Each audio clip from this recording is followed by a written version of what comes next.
Hello students, चलिए हम हमारा chapter number 1 introduction to partnership and partnership final accounts की शुरुआत कर देते हैं।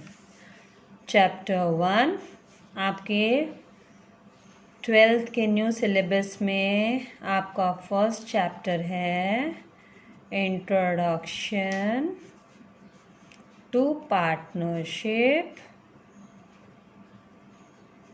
and partnership final accounts। partnership final accounts, ये फाइनल अकाउंट्स वर्ड आपके लिए नया नहीं है, right? It is not new for you. कैसे? आपको इमीडिएटली रिकलेक्ट हुआ होगा, आपने सोल प्रोप्राइटरशिप का फाइनल अकाउंट स्टडी किया है last year, previous year 11th में, राइट?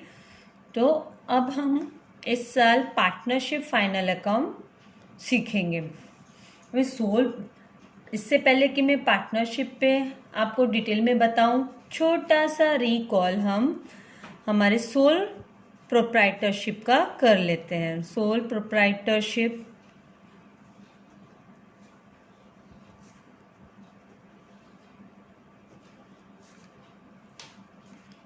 Means sole word. ये जो वर्ड सोल है ये आपको बताता है कि यहाँ पे सिंगल पर्सन, कौन? सिंगल पर्सन बिजनेस को हैंडल करता है। सिंगल पर्सन बिजनेस को हैंडल करता है, मैनेज भी करता है, ओन करता है।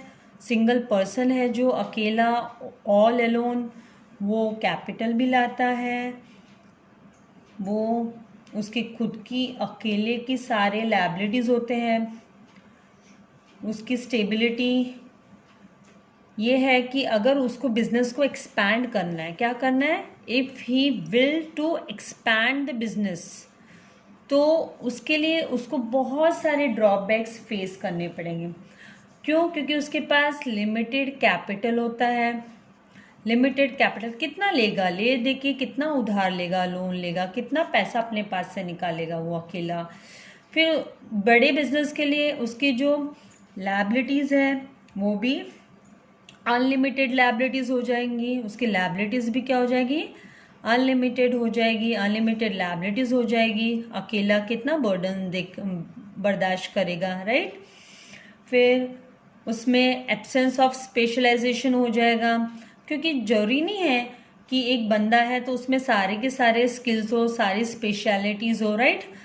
तो उसमें एब्सेंस ऑफ स्पेशलाइजेशन हो जाएगा अगर बिजनेस को एक्सपैंड करना है तो। बाकी और बहुत सारे हैं, लेकिन इन ड्रॉबैक्स को लेते हुए जब किसी के पास कैपेबिलिटी है, बिजनेस का एक्सपीरियंस है, तो वो सोचेगा कि क्यों ना मैं बिजनेस कुछ लोगों के साथ मिलकर स्टार्ट करूं। कुछ लोगों के साथ मतलब पार्टनर्स। वो पार्टनर्स के सर्च में निकल पड़ेगा कि मुझे कोई पार्टनर्स मिल जाए, राइट? तो यहाँ पे जो आपका पार्टनरशिप फाइनल अकाउंट है वही पूरा पार्टनर्स से रिलेटेड है कि नया बिजनेस स्टार्ट करने के लिए, बिजनेस को एक्सपैंड करने के लिए, अगर एक्सपैंड करना हो तो कौन चाहिए? पार्टनर्स चाहिए। तो पार्टनर्स जब साथ में आएंगे तो बिजनेस स्टार्ट होगा। तो पार्टनर्स बोले तो एटलीस्ट कितने जन होने चाहिए? अभी सोल का मतलब तो अलोन होता है। एटलीस्ट मतलब मिनिमम 2 पर्सन्स, मिनिमम 2 पर्सन्स की पार्टनरशिप होगी, मिनिमम 2 पर्सन्स। और according to the companies act 2013 and जो बाद में अमेंडेड हो गया 2014 में, उसमें अमेंडमेंट हो गया, मतलब और एडिशंस हो गए उसमें पॉइंट में। उसके हिसाब से मिनिमम मतलब at least 2 persons and maximum 50 persons, maximum 50 persons एक साथ आकर एक पार्टनरशिप फर्म स्टार्ट कर सकते। एक साथ आकर वो क्या कर सकते हैं? पार्टनरशिप फर्म स्टार्ट कर सकते हैं, राइट?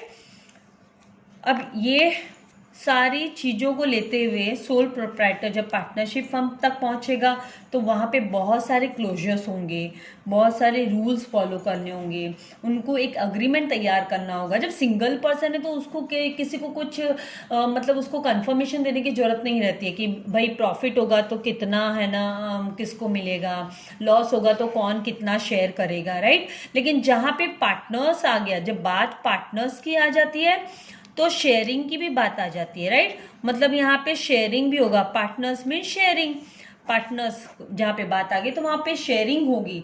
तो शेयरिंग बहुत सारी चीज़ों में होगी, प्रॉफिट एंड लॉस में भी होगी, लायबिलिटीज भी शेयर होंगे। तो ये सब हम one by one, step by step meaning से लेते हुए और पार्टनरशिप के फीचर्स से लेते हुए इसको स्टडी करेंगे। ओके, आई होप यहाँ तक आपको समझ में आया है। और मैं बहुत ही सिंपल लैंग्वेज यूज़ कर रही हूँ ताकि इसका बेनिफिट ज़्यादा से ज़्यादा बच्चों को मिल सके। मेरा एम ये है कि जो हिंदी मीडियम और मराठी मीडियम से आने वाले बच्चे 11th में जब एडमिशन लेते हैं, इंग्लिश मीडियम पूरा पढ़ना पड़ता है मुंबई में तो वही है, राइट। ज़्यादा आपको इंग्लिश मीडियम कॉलेजेस ही मिलेंगी, तो अगर वो एडमिशन लेते हैं तो फिर उनको थोड़ी सी डिफ़िकल्टीज हो जाती है। तो इसके लिए क्या करना जरूरी है कि मुझे जब मैं मेरा कोई भी वीडियो अपलोड कर रही हूँ तो मुझे मिक्स लैंग्वेज में ही करना पड़ेगा, क्योंकि आई वांट कि everyone should get benefited with this. My aim is this that all should have acquainted knowledge of accountancy. Okay, because ये A to Z है, ये आपकी ABCD आप लर्न कर रहे हो। क्या लर्न कर रहे हो? ABCD लर्न कर रहे हो, अकाउंट्स की ABCD ऑफ अकाउंट्स लर्न कर रहे हैं आप सब। तो इसके लिए मेरा एम है कि सबको ही अच्छे से समझ में आना चाहिए। अदरवाइज मुझे इंग्लिश यूज़ करने में प्रॉब्लम नहीं है, बट सबको बेनिफिट होना चाहिए और सिंपल लैंग्वेज होनी चाहिए। चलिए, तो हम अभी हमारा पार्टनरशिप के साथ स्टार्ट करते हैं, मीनिंग के साथ। मीनिंग ऑफ पार्टनरशिप, अभी आपको तो मीनिंग तो आप खुद से ही यहाँ पे समझ चुके हो। मीनिंग, पार्टनरशिप का मीनिंग क्या है? एक एसोसिएशन होगी। In short I am writing, okay. आपके टेक्स्ट बुक में आपको डेफिनेशन भी दी है, मीनिंग भी दिया है, तो आप वहाँ से गो थ्रू कर सकते हैं। हमारा मेन एम वोकैबलरी लर्न करते करते हमको सम्स भी काफ़ी सॉल्व करने हैं, ईच एंड एवरी इलस्ट्रेशन, और आपका हर एक सम जो टेक्स्ट बुक के पीछे है वो सब मैं सॉल्व करके सारे प्रैक्टिकल प्रॉब्लम्स मैं सॉल्व करूँगी और अपलोड करूँगी। तो मेरी आपसे रिक्वेस्ट है बच्चों, आप ज़्यादा से ज़्यादा लोगों को मेरा वीडियो सब्सक्राइब करने के लिए कहिए और आइकॉन बटन पे, बेल आइकॉन बटन पे क्लिक करने के लिए बोलिए, ताकि जैसे जैसे मैं वीडियोस अपलोड करूँगी तो आपको सबसे पहले नोटिफिकेशन मिल जाए और आप मेरा कोई भी वीडियो मिस ना करें। चलिए हम मीनिंग से स्टार्ट कर लेते हैं अभी। Meaning, an association of two, और टू मतलब मिनिमम 2 होने चाहिए, राइट, और मोर पर्सन्स, और उससे ज़्यादा भी हो सकते हैं, लेकिन हमने स्टडी किया कि मैक्सिमम 50 पर्सन्स। मैक्सिमम कितना, ये आपको फिलअप में भी आ सकता है कि हाँ मिनिमम कितने पार्टनर्स होने चाहिए, मैक्सिमम कितने होने चाहिए, as per the companies act 2013 maximum कितने होंगे। तो आपको यहाँ थियरी, जब मैं थियरी कराऊंगी तो मैं सब आपको की पॉइंट्स दे रही हूँ, तो उससे आपको हेल्प हो जाएगी कि आप अपने ऑब्जेक्टिव्स भी अच्छे से उसमें स्कोर कर सकोगे, मार्क्स ऑब्जेक्टिव्स में भी।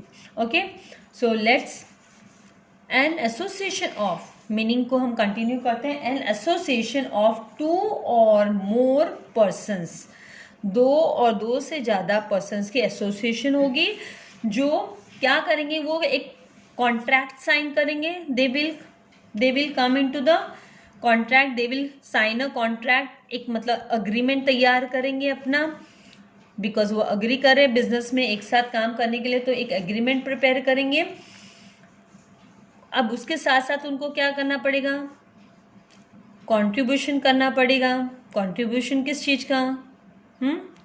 Contribution of capital. Capital already आपको इसका मीनिंग समझ में आ गया होगा ना, आप 11th में भी स्टडी किए हो। Capital is nothing but the finance, money and assets required to start a business. तो कैपिटल तो लाएंगे कि नहीं लाएंगे, तो contribution of capital, contribution of capital, ये बात होगी। फिर बाद में और क्या होगा, ये बिजनेस कैसा होना चाहिए, इलीगल नहीं होना चाहिए ना, तो मतलब ये लॉफुल बिजनेस होना चाहिए। कैसा होना चाहिए?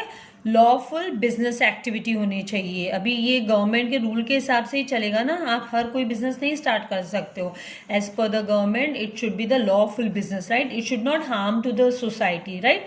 अभी ये सब करने के लिए क्यों एक बंदा, ये सारे काम ये क्यों करेगा एक बंदा, क्यों ये सब एक साथ होंगे, उनका मेन पर्पस क्या है, वो क्यों इस बिजनेस को स्टार्ट करना चाहते हैं, कुछ तो मोटो होगा ना, उनका मोटो क्या होगा, एम क्या है, मोटो क्या है, उनको क्या करना है, they need to earn profit, उनका मोटो क्या होगा, to earn profit, earn profit, उनका मोटो है टू अर्न प्रॉफिट। अभी कभी कभी केसेस होते हैं प्रॉफिट के साथ साथ कभी कभी लॉस भी बेयर करना पड़ता है, राइट। अभी आप हमेशा 100% प्रॉफिट का एक्सपेक्टेशन नहीं कर सकते हो, तो लॉसेस भी बेयर करने पड़ सकते हैं, तो वो भी हो सकता है। तो to earn profit, and how they will share the profit, कैसे शेयर करेंगे वो प्रॉफिट, अगर पहले से क्लोजर्स मेंशन नहीं होंगे तो उनमें झगड़ा हो जाएगा कि नहीं हो जाएगा, हो जाएगा ना, हाँ। तो they will share as per the agreed ratio, as per the agreed proportion, as per the agreed ratio, वो अपने बीच में डिसाइड करेंगे कि कौन कितना कैपिटल लाया है, उसके अकॉर्डिंग उसका अग्रीड रेशियो क्या है, प्रॉफिट को शेयर करने का रेशियो। तो इस तरीके से आपकी ये एक प्रॉपर, ये तो मैं जिस मीनिंग के साथ में आपको जिस कि आपकी क्या क्या वोकैबुलरी आपको मीनिंग बताने के लिए जरूरत पड़ेगी, आप इसको अभी आराम से फ्रेम कर सकते हो कि it is an association of 2 or more persons, right, competent to enter into contract, to make agreement, to contribute required capital, undertake certain lawful business for what, to earn profit at the agreed proportion। तो इस तरीके से आपकी statement meaning की तैयार हो जाती है। नाउ आपके टेक्स्ट बुक में आपको डेफिनेशन दी हुई है, तो डेफिनेशन आपको एक तो kind as per the partnership act भी दी हुई है आपको, इंडियन कंपनी एक्ट भी दी हुई है आपके इसमें, Indian partnership act 1932, Indian partnership act, Indian partnership act 1932। और दूसरी डेफिनेशन जो दी है वो आपको प्रोफेसर हैंडी की दी है, किसकी दी है, प्रोफेसर हैंडी। आप दोनों भी डेफिनेशन आप गो थ्रू कर लो, आपको जब भी ट्रू एंड फॉल्स आते हैं, आपको ऑब्जेक्टिव्स आते हैं, फिर मल्टीपल चॉइस क्वेश्चंस आते हैं, तो उसमें आपको हेल्प हो जाएगी। चलिए अब हम इसके नेक्स्ट पार्ट स्टार्ट करते हैं, हम फीचर से स्टार्ट करते हैं। हम इस पार्टनरशिप फर्म के फीचर्स स्टडी करेंगे। Features nothing but characteristics, features मतलब, फीचर्स को दूसरा मीनिंग है, वर्ड है हम यूज करते हैं कैरेक्टरिस्टिक्स, कैरेक्टरिस्टिक्स, ओके। अगर आप हिंदी में बात करते हो जैसे विशेषताएं क्या है इसकी, हाँ, ये एकदम कंप्लीटली जो हमने अभी जस्ट मीनिंग में जो हमने कीवर्ड्स लिए, ये सेम वर्ड्स यहाँ पे यूज होने वाले हैं, कुछ नया नहीं है, एकदम इजी है, डिफिकल्ट नहीं है। पेज नंबर 2 पे आपको फीचर्स एंड कैरेक्टरिस्टिक्स दिए हुए हैं 1 by 1। अभी हम उसके एक्सप्लेनेशन स्टार्ट करेंगे। आपका पहला कैरेक्टरिस्टिक्स आएगा अग्रीमेंट से, आपका अग्रीमेंट से स्टार्ट है। इवन आपके टेक्स्ट बुक में आप देखोगे, पीडीएफ आप देख सकते हो, अभी हार्ड कॉपीज अवेलेबल है नहीं, हम सब लॉकडाउन की वजह से पैक्ड है घर में, राइट। तो टेक्स्ट बुक्स तो हमारे हाथ में है नहीं, बट आपके पास ऑनलाइन आप टेक्स्ट बुक ले सकते हो, नहीं तो पीडीएफ आप डाउनलोड कर सकते हो। तो अग्रीमेंट, अब आए हम अग्रीमेंट पे। Agreement is nothing but what, it can be oral, oral और रिटन, दोनों में से कोई भी चलेगा, ओरल और रिटन। लेकिन यूजुअली बिजनेस में रिटन अग्रीमेंट प्रेफर करते हैं। रिटन अग्रीमेंट क्यों प्रेफर करते हैं? रिटन अग्रीमेंट प्रेफर करने का रीजन आया, क्लिक हुआ माइंड में। रिटन अग्रीमेंट है तो कोई डिस्प्यूट्स के चांसेस कम होते हैं, मतलब आपस में जो मतभेद हो जाता है एक टाइम के बाद में वो मतभेद नहीं होगा। जब प्रॉफिट हो रहा है तो उस वक्त मतभेद नहीं अराइज होगा कि हाँ भाई कौन कितना क्या लेगा, है ना। तो इट इज़ एसेंशियल ना कि एग्रीमेंट होना चाहिए। एंड यूजुअली प्रिफर करते हैं हम लोग रिटन एग्रीमेंट। क्यों? To avoid future disputes, to avoid future disputes, आगे आने वाले समय में झगड़े से बचने के लिए, फाइट से बचने के लिए, disputes, to avoid future disputes, written form of agreement, written form of, oral form can also will do, written form can also will do, but usually सब बिजनेस में प्रेफर करते हैं, सब रिटन एग्रीमेंट को ही प्रेफर करते हैं। उससे क्या कंफर्टेबल हो जाता है बिजनेस को रन करना, झगड़ी नहीं होती है ना, बच्चों के से झगड़ेंगे नहीं बिजनेसमैन, इसलिए रिटन एग्रीमेंट को ही ज़्यादा प्रेफर किया जाता है। अभी ये जो एग्रीमेंट जो बनता है पार्टनर्स के बीच में, उसके लिए एक वर्ड यूज़ होता है। पार्टनर्स के बीच में जब एग्रीमेंट बनता है, ओके, 2 पार्टनर्स के बीच में, 3 पार्टनर्स के बीच में जब एग्रीमेंट तैयार होता है, तो उसके लिए एक वर्ड यूज़ किया जाता है, उसको बोला जाता है पार्टनरशिप। क्या बोलते हैं हम? पार्टनरशिप डीड, उसको पार्टनरशिप डीड बोलते हैं। इसके लिए एक और वर्ड है, आप वोकेबलरी यूज़ कर सकते हो, इसको आर्टिकल्स ऑफ पार्टनरशिप भी बोला जाता है। क्या बोला जाता है?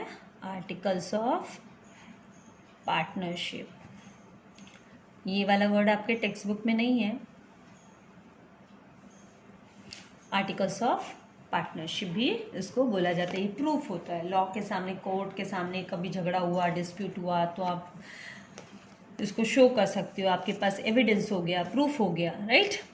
अभी आपका सेकंड फीचर्स हम आते हैं सेकंड फीचर पे। हमारे सेकंड फीचर हमारा क्या है? आपके टेक्स्ट बुक में दिया है second feature, number of partners. Number of partners. अब आपको क्लिक हो गया ना इमीडिएटली, मेरा जो शॉर्ट इंट्रोडक्शन था उसमें तो सब कुछ आ गया, राइट। खाली अब हम उसकी लिस्टिंग कर रहे हैं सिस्टमेटिकली, राइट ना, फीचर्स में उसको लेके उठा रहे हैं, तो मीनिंग में से ही फीचर्स बन के आ रहे हैं, राइट ना। सो नंबर ऑफ पार्टनर्स कितने होंगे? नंबर ऑफ पार्टनर्स आपको पता है, मिनिमम, हमने ऑलरेडी इसको देखो, आपका रिवाइज हो रहा है, minimum 2 persons, minimum 2 persons, maximum 50 persons as per the Companies Act 2013. As per the Companies Act 2013, maximum 50 persons। कोई भी बिजनेस को जब पार्टनरशिप फर्म को स्टार्ट करना है तो मिनिमम 2 और ज़्यादा से ज़्यादा, मतलब बियॉन्ड 50 नहीं चलेगा, beyond 50 not allowed, beyond 50 allowed नहीं। कौन बोल रहा है ये? किसने बोला है ऐसा कि नॉट अलाउड है? तो ये कौन स्पेसिफाई कर रहा है? Companies act, okay, companies act 2013 amended in 2014 आपको स्पेसिफाई कर रहा है, आपको ऑर्डर कर रहा है, स्पेसिफाई कर रहा है कि आप कम से कम 2, तो वो तो हमको अंडरस्टूड है, पार्टनर्स बनेंगे ही जब 2 पर्सन होंगे, है ना। क्लास में जब हम बैठे रहते हैं तो टीचर बोलते हैं आपके आज आप अपने पार्टनर के साथ नहीं बैठे हो, तो मतलब एटलीस्ट 2 जन तो होते ही हैं। पार्टनरशिप बोले तो 2 तो एटलीस्ट होंगे ही होंगे, नहीं तो पार्टनरशिप कैसे बनेगी? पार्टनरशिप नहीं बन सकती ना, राइट। तो मिनिमम 2 एंड मैक्सिमम, हमारी बात आई 50 की। कौन बोला कि 50 चाहिए? तो हम बोलेंगे पार्टनरशिप एक्ट 2013 ने मेंशन किया है कि मैक्सिमम आपके 50 पर्सन्स होंगे। चलिए नेक्स्ट फीचर पे चलें। तो 2 फीचर्स आपके कवर अप होंगे, एग्रीमेंट एंड दूसरा फीचर आपका number of partners. My dear students, मैं काफ़ी स्लो जा रही हूँ ताकि आपको जरा सा सोचने के लिए भी समय मिल जाए। मैं ब्ला ब्ला ब्ला करके बोलते जाऊंगी तो आपके माइंड में कुछ नहीं जाएगा, राइट। इसलिए आई वांट कि आपके कॉन्सेप्ट्स क्लियर होने चाहिए। आप जब मैं बोल रही हूँ कुछ तो आपको रिकलेक्ट होना चाहिए, माइंड में फिट होना चाहिए, राइट। माइंड में ब्लॉक हो जाना चाहिए क्या बोला है मैंने वो। अभी नेक्स्ट फीचर है हमारा लॉफुल बिजनेस, ये भी हम डिस्कस कर चुके हैं मीनिंग के साथ। यस, लॉफुल कोई भी एक्टिविटी है, बिजनेस अगर अंडरटेकन किया है पार्टनर्स ने तो it should B lawful. One cannot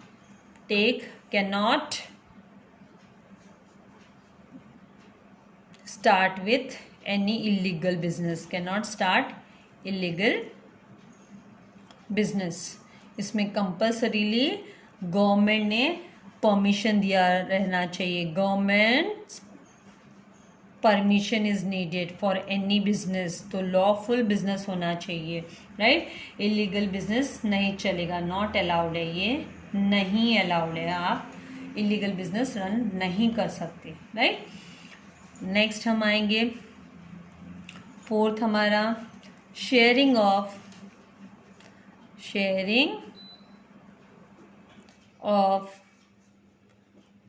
profit. हमेशा प्रॉफिट होगा नहीं ना, एट टाइम्स देयर में भी कभी एक आध साल में कभी थोड़े लॉस में भी चले गए बिजनेस, राइट।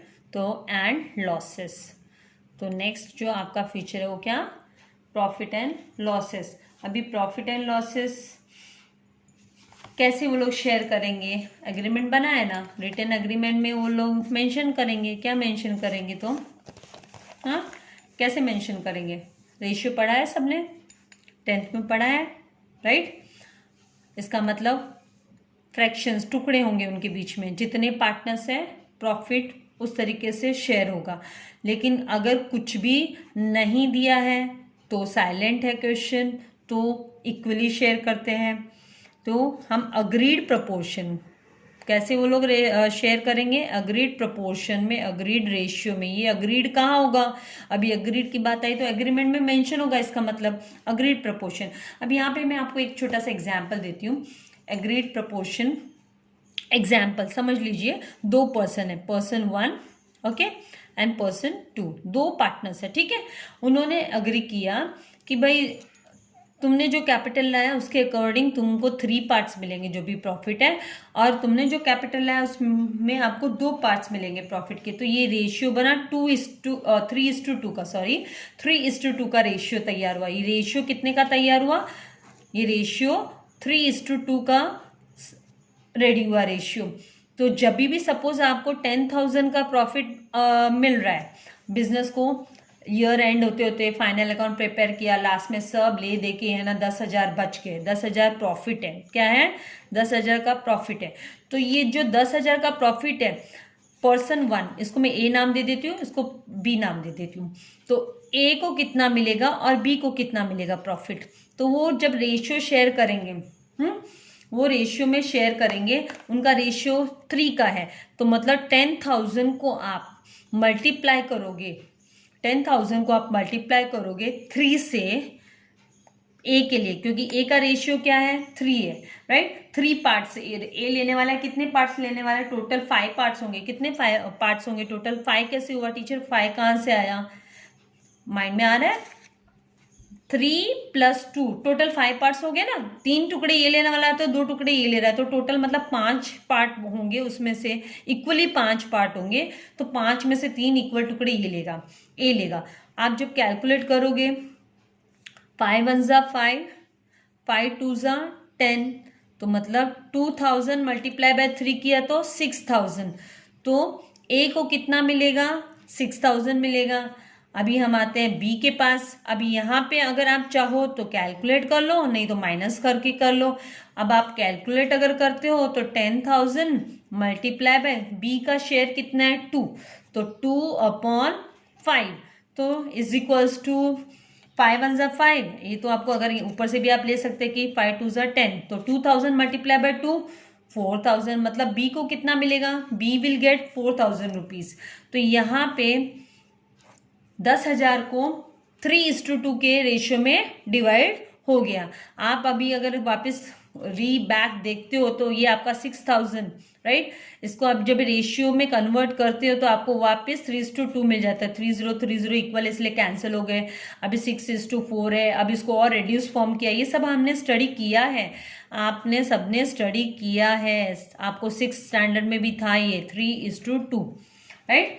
तो इस तरीके से ये जो प्रॉफिट रेशियो जो होता है उसी में प्रॉफिट शेयर होता है, उसी में लॉस भी शेयर होता है। ये अग्रीड प्रपोर्शन, ये तो मैंने एक एग्जाम्पल दिया है कि हाँ 3:2 का रेशियो हो सकता है ए एंड बी के बीच में, तो ये आपके अग्रीमेंट में मेंशन रहता है।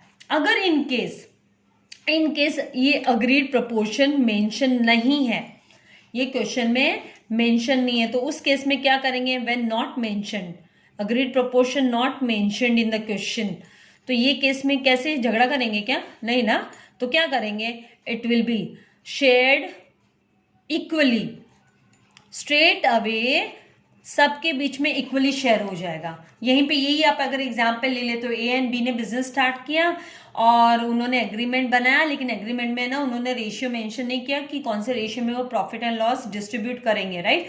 तो वो अपना शेयर करेंगे, तो उस केस में क्या होगा?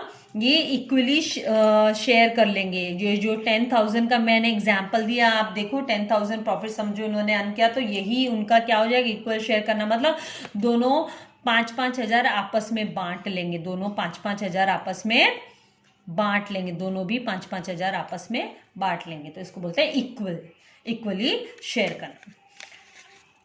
आई होप 1 to 4 आपको अच्छे से समझ में आ गए हैं। पहला फीचर हमारा क्या, जस्ट स्मॉल रिकैप करते। पहला feature agreement, second number of partners, third lawful business, fourth sharing of profit and losses, right? अभी हम चलते हैं नेक्स्ट फीचर पे, फीचर नंबर 5, कैरेक्टरिस्टिक्स नंबर 5। हमारा 5th कैरेक्टरिस्टिक्स आपके टेक्स्ट बुक के अकॉर्डिंग में जा रही हूँ। 5th कैरेक्टरिस्टिक्स है अनलिमिटेड लायबिलिटीज। क्या है? Unlimited liabilities. सोल प्रोप्राइटर में भी पढ़ा है ना unlimited liability, right? Unlimited liability बोले तो उनकी जो यहाँ पे सोल प्रोप्राइटर नहीं है, यहाँ पे पार्टनर्स है, तो क्या होंगे? उनकी जो लायबिलिटीज है वो, the liability of partners is unlimited, वो अनलिमिटेड है, लेकिन वो क्या होंगी? जॉइंट होंगी। क्या होगी? अनलिमिटेड जॉइंट एंड सेवरल, अलग अलग रेशियोज के हिसाब से जाएगा ये भी, राइट? सेवरल, इसका मतलब क्या है? अनलिमिटेड होना मतलब टिल द लास्ट, अगर कोई भी केस में अगर बिजनेस इनसफिशिएंट हो जाता है, business is not sufficient, business is not sufficient to pay off liabilities. यहाँ पे लायबिलिटीज किसके प्रति लायबिलिटीज होगी? जवाबदारी किसके प्रति होगी? किसको पैसा देना पड़ सकता है बिजनेसमैन को? एग्जाम्पल ले लो तो कौन? क्रेडिटर्स हो, राइट? क्रेडिटर्स है, या जहाँ से हमने लोन उठाया है, राइट? तो उनको पैसे देने पड़ सकते हैं। अगर बिजनेस इज नॉट सफिशिएंट, यहाँ पे मैं बिजनेस लिख देती हूँ, business is not sufficient to pay off liabilities, then क्या होगा? पार्टनर्स के घर तक पहुंच जाएंगे सब, तो उनके जो पार्टनर्स की जो पर्सनल प्रॉपर्टीज है उस पर भी अटैक हो जाएगा। पार्टनर्स पर्सनल प्रॉपर्टी, पर्सनल मतलब प्राइवेट, पर्सनल का मतलब क्या होता है? प्राइवेट, जो उनकी खुद की है, हाँ, private properties will be seized. Properties, partners personal properties, private properties will be seized, उसको ताबे में ले लेंगे वो। इसका मतलब अनलिमिटेड लायबिलिटी हुई। अगर भाई आप देने में सक्षम नहीं हो, आप नहीं दे पा रहे हो, हाँ, तो वो लोग थोड़ा ना छोड़ने वाले हैं। रिश्तेदार नहीं है आपके, रिश्तेदार होते हैं तो वो भी नहीं छोड़ेंगे। उधारी लिया है तो कैसे छोड़ेंगे, राइट? तो आपको अपनी पर्सनल प्रॉपर्टीज में से भी चुकाना पड़ेगा, तो उसको बोला जाता है अनलिमिटेड लायबिलिटी। अभी यहाँ पे एक और चीज आ जाती है। सोल प्रोप्राइटर में क्या था? ठीक है, उसके घर तक पहुंच के भी वसूली कर लेंगे। इसमें क्या हो जाता है कि अगर है ना, इनमें से कोई भी एक पार्टनर नहीं दे पा रहा है, if any one partner, if any one of the partner is unable to, any one of the partner is declared, अगर वो डिक्लेयर हो जाता है, क्या डिक्लेयर हो जाता है, डिक्लेयर्ड इंसॉल्वेंट। यहाँ पे आपके टेक्स्ट बुक में एक छोटा सा एरर है, आपका यहाँ पे जो इंसॉल्वेंट ये जो स्टेटमेंट है जब आप रीड करोगे, गो थ्रू करोगे, तो जस्ट ये स्टेटमेंट देखना, यहाँ पे एक स्टेटमेंट है कि if any one of the partner is declared insolvent, right. तो ये इन और सॉल्वेंट आपको सेपरेट दिया है, तो आपको कंफ्यूजन अराइज हो सकता है। ये इंसॉल्वेंट एक सिंगल वर्ड है, इसका मतलब होता है कि अनेबल टू मेक पेमेंट, वो है ना बैंकरप्ट डिक्लेयर हो जाता है। क्या हो जाता है, इंसॉल्वेंट मतलब बैंकरप्ट, इंसॉल्वेंट का मतलब होता है बैंकरप्ट हो जाता है, वो अनेबल हो जाता है पेमेंट करने के लिए। तो इस केस में क्या होगा, इस केस में जो अदर सॉल्वेंट पार्टनर्स है विल बॉर्न द लायबिलिटीज, वो लोग उसकी बदले का जो भी है वो लोग को पेमेंट करना पड़ेगा, वो लोग भी उसके जवाबदार है, जिम्मेदार है। तो it will be born bye solvent partners. कौन देगा, सॉल्वेंट पार्टनर्स को चुकाना पड़ेगा, क्रेडिटर्स थोड़ा छोड़ने वाले, सप्लायर्स नहीं छोड़ने वाले अपना पैसा, वो तो वसूल करेंगे अपना पैसा, है ना। तो यहाँ पे अगर कोई भी एक पार्टनर इंसॉल्वेंट हो जाता है और that partner is unable to make payment of, unable to pay his liabilities, pay off his liabilities, then उसके बदले में उसके जो सॉल्वेंट पार्टनर्स है ना, जो जिनके पास अच्छा सफिशिएंट पैसा है, सफिशिएंट मनी है, पैसा है, हाँ, जो इंसॉल्वेंट डिक्लेयर नहीं हुए by government, right, by government insolvent declare नहीं हुए हैं, तो फिर वो पार्टनर्स को वो पे ऑफ करनी पड़ेगी। आई होप ये पॉइंट क्लियर हुआ है आपका। सोल ट्रेडर में क्या था, खाली उसके तक पहुंचते थे, अगर उसके पास कुछ नहीं मिला तो हो गया, डूब गए बेचारे, क्रेडिटर्स का भी पैसा गया। लेकिन पार्टनरशिप में क्या होता है, अगर कोई एक पार्टनर बैंकरप्ट हो गया है, इंसॉल्वेंट हो गया है और क्रेडिटर्स को भी पेमेंट नहीं कर पा रहे हैं, आप लोग, आपकी फर्म तो कर ही नहीं पा रही है, as well as personal property से भी रिकवरी नहीं हो पा रही है, तो दूसरे अदर पार्टनर से रिकवरी कर लेंगे। तो इस तरीके से मैनेज करना पड़ता है। अभी नेक्स्ट आते हैं, क्योंकि सबने एक साथ मिलकर बिजनेस स्टार्ट किया तो सभी जिम्मेदार है ना, ऑल आर अकाउंटेबल।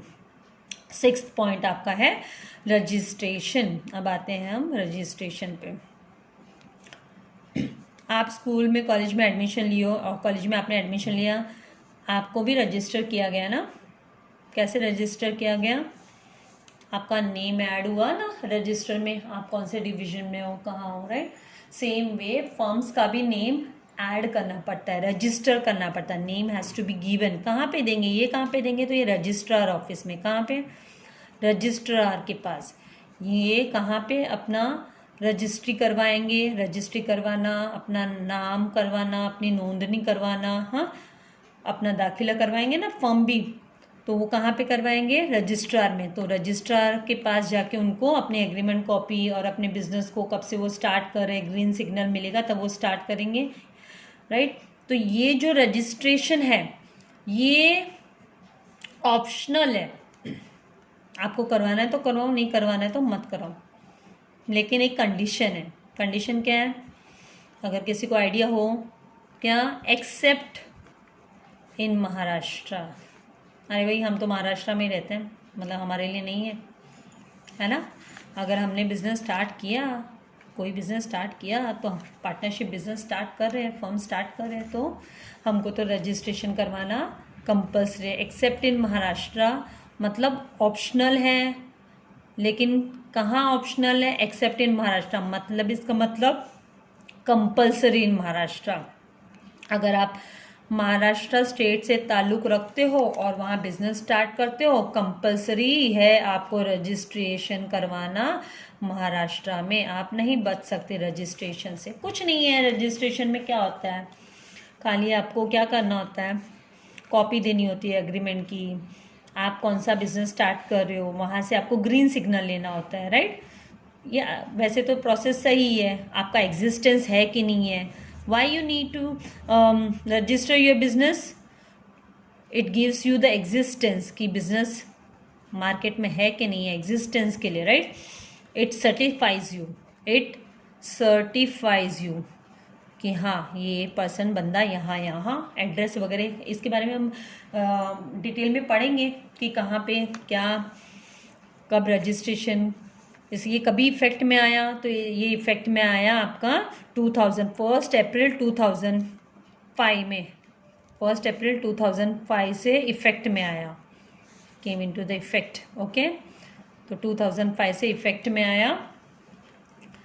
फिर अभी कौन बोला कि रजिस्ट्रेशन करवाना चाहिए कि नहीं करवाना चाहिए? हाँ, ऑप्शनल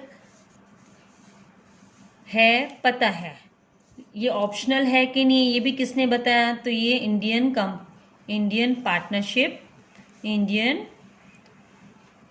पार्टनरशिप एक्ट 1932 में ये क्लोजर दिया हुआ है कि ये ऑप्शनल है।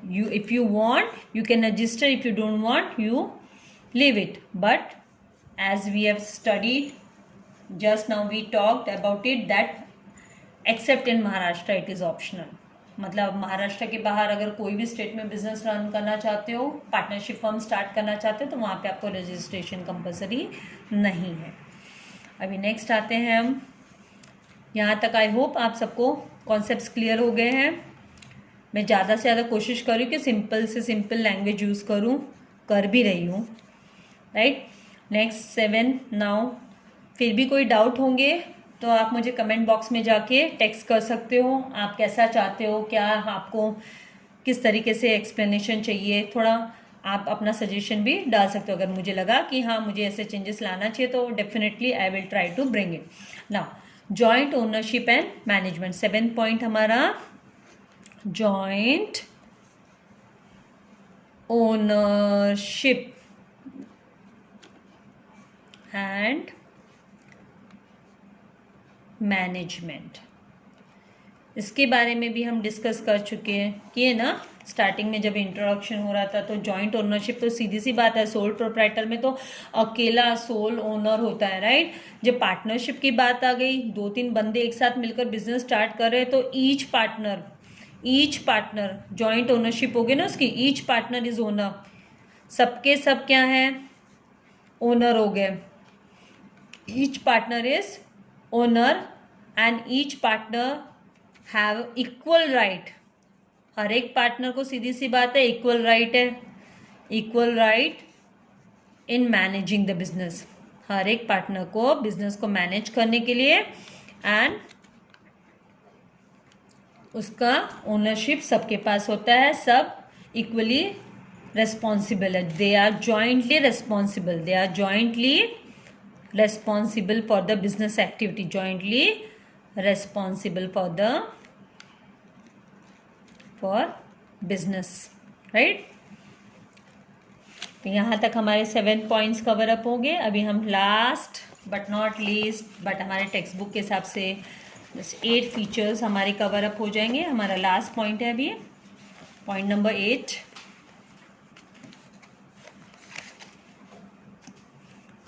Point, principal and agent.